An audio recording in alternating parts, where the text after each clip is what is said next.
Dre, when they're sagging off into the lane like that, what tips you off for the exact moment for you to cut? You said what tips me off? Yeah, Just reading Russell Yeah. was the biggest key. Him drawing 2 defenders.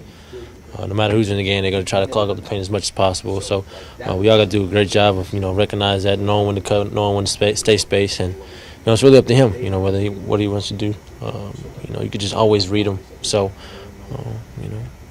just got to do a great job of finding the right angle. So it's all instincts on your part, just understanding where they're positioned and what the angle is that you need to take to get to the rim. Yeah, for sure. I mean, they most of the time they're loaded up strong on the strong side. So, weak side is kind of one guy playing 2. So somebody has to cut.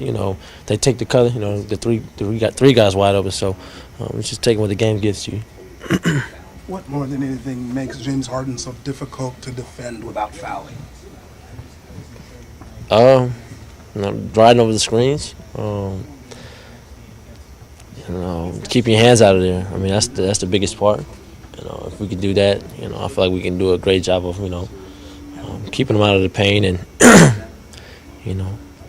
making it tough on them. So,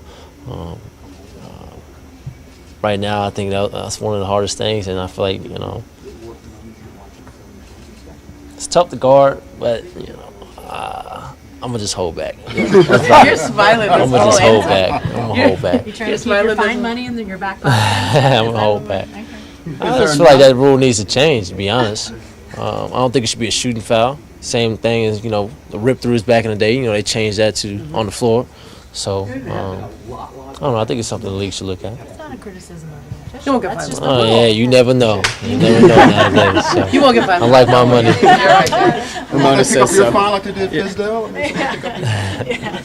No, he needs a podium just to Yeah. hit the table. And get Take that for data.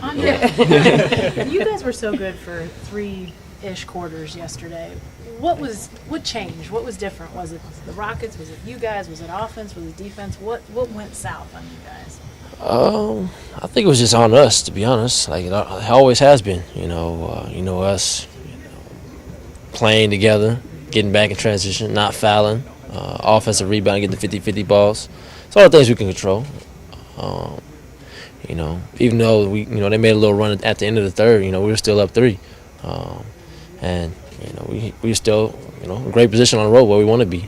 So I mean, it really all relies upon us, whether we want to control it for all 48 minutes or just 36. So we got to come out strong and protect home court. Obviously, a lot's been talked about even in the last 18 hours about Russ in the fourth quarter and the offense. Did you guys feel like the offense changed then? I mean, he's obviously a great closer, so you want to have the ball in his hands. But how do you balance getting the ball in his hands but still running that offense that was so effective for 3 quarters? I have the utmost confidence in Russ and his decision making. He's been doing it all season long. He's been doing it for 9 years. So, I think it's really up to him. I think he kind of seen a couple bad plays. Domas didn't finish at the rim. A couple turnovers here and there. And, him being one of the leaders on the team, when you see that, it's, he got to go try to make something happen. So I think that's what he did. And, we all, have the utmost confidence in him to make the right play, whether that's shooting it, passing it. But, I'm going to stand by him whatever decision he makes. So. Obviously, when he has games like that, which he's had a lot of games like that this year, you have an awe, right? Like you as a teammate sit back and watch, and go, whoa, he's on it. Yeah. So sometimes, like, do you ever get caught kind of just sitting back and watching though, and like there's not as much responsibility on everybody else? No, not really. I wouldn't say I'm sitting back and watching. Or is there more? Is there more responsibility on everybody else? Like if he passes to you, you got to make it. Just make the right play. Not necessarily shoot it. Just make the right play. If you see a teammate open, you swing. Could be a swing pass, so you never know. Swing, drive it, kick it, dish it. Just playing the game. Instead of getting caught up in, shooting every time you're wide open. Because a good shot, can also lead to a great shot. Somebody wide open. So we just got to do that for all 48 minutes. Just make the right plays. So. Yep. I guess what I was trying to ask you, and I probably didn't articulate it very well, is there a way of trying to match his level? Like, as other teammates, like, do you feel a pressure to match where he is when he's having a game like that? I guess, Like, is it hard to match? No, I mean, do you feel like okay, if he's up here, we gotta step up to be up here with him too? Definitely. Anytime you see a leader, going out there, putting it all on the line, you got to do the same. If he shoots the shot, go and try to crash a rebound. If he misses it, put it back. Going the extra mile on the defense and communicating, second efforts, stuff like that. So it's all about making and winning plays, and I feel like everybody has to, when you see a leader raise the level, you got to raise the level as well. So, yeah, I would say. Yeah, Andre, what would you say to the criticism that some people might say that, like, because Russ is so fantastic at closing, that his teammates, you guys, kind of depend on that to a fault and aren't there to rise with him?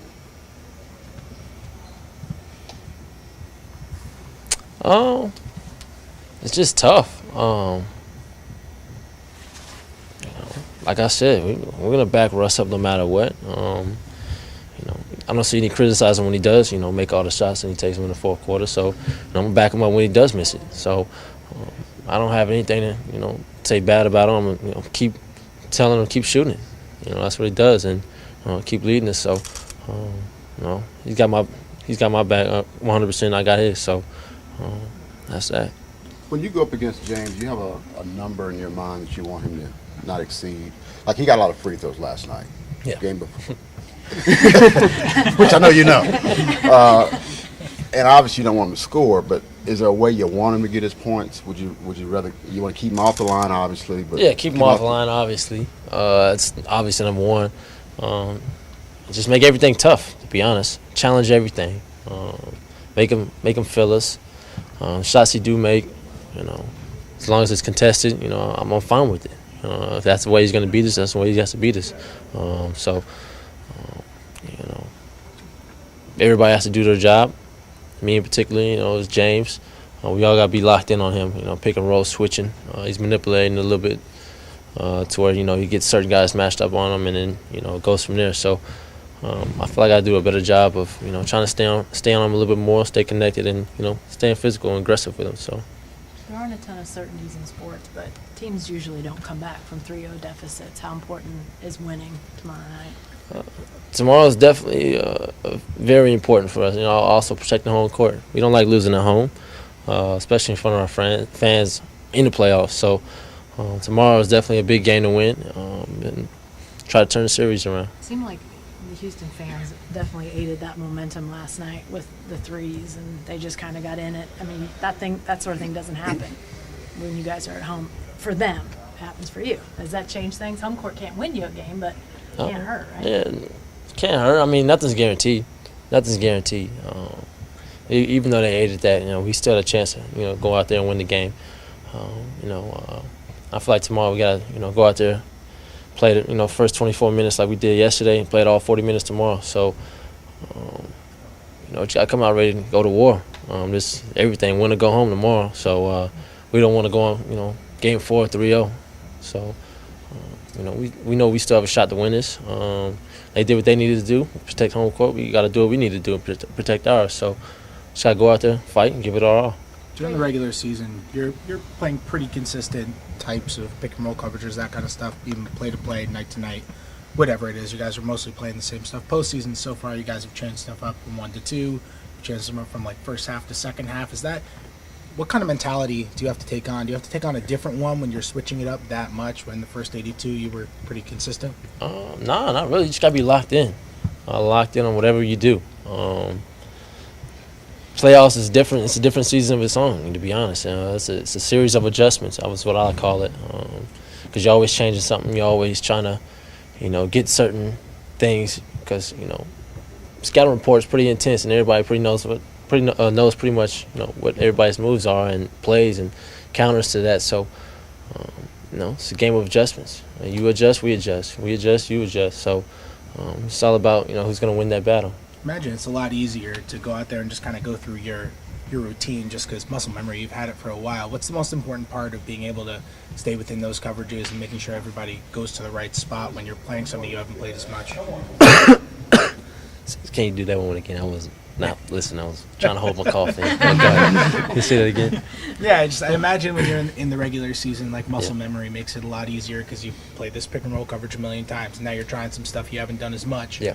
What's the most important part from a team defense perspective that you guys have to do to execute those coverages well? Communication. Communication is the biggest key. I think, habits carry over to the season, to the playoffs. They tweak a little bit, but for the most part, they stay the same. Our principles, our foundation, trapping the box, helping the helper, help single field, stuff like that, stay the same. It's just our pick and roll coverages change from time to time depending on who's handling the ball and how we want to manipulate it. Communication is the biggest key. Staying on the same page as everybody, just talking out spots, talking out the coverages, pointing where people are at, who's a shooter, who's a hot hand on the floor. So it's the little things that really count. And I would say communication is the biggest one. Dre, you've now had 2 solid offensive performances. Do you feel like your momentum and engagement on defense is kind of giving you that confidence on the offensive side of the court? Not really. I'm just going out there and trying to win the game as best I can. Giving the game, going out there and taking what the game's given to me. James Harden's helping off a little bit more, and I'm just taking advantage of it. It's playoffs. Everybody has to rise to the occasion. I feel like I got to go out there and raise my offensive game a little bit. So that's what I've been trying to do, and stay locked in on the defense and try to help my teammates as best I can.